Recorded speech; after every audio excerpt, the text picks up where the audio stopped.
चलो दी, यहाँ एक पल रुकने की जरूरत नहीं है, चलो।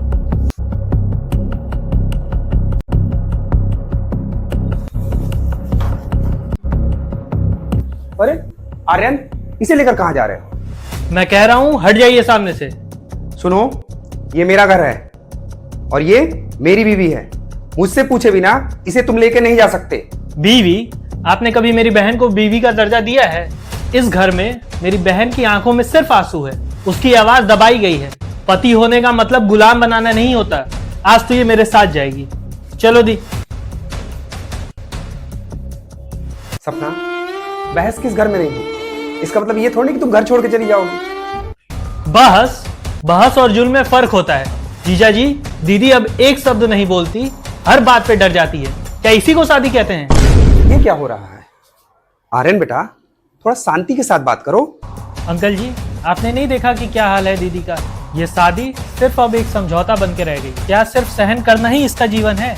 देखो आर्यन बेटा, ये दोनों पति पत्नी हैं। कुछ फैसले इन दोनों को ही लेने हैं। देखो बहू, शादी सिर्फ दो लोगों के साथ रहने का नाम नहीं है। शादी दो सोच, दो संस्कार और दो परिवारों का संगम होता है। रखना बहू, कोई रिश्ता परफेक्ट नहीं होता, पर जब दो लोग एक दूसरे को समझने की कोशिश करें तो गलतियां भी रिश्ते को मजबूत बना देती है। बेटा अंकित, शादी कोई बोझ नहीं है, यह वो आईना है जिसमें तुम खुद को और बेहतर देख सकते हो।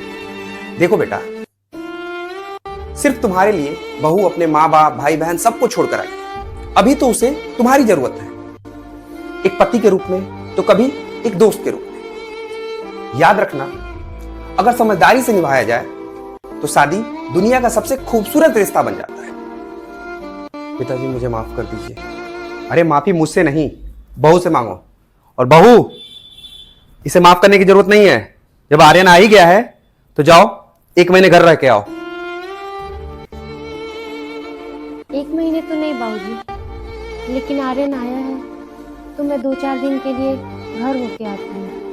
थोड़ा मेरा भी मन बदल जाएगा।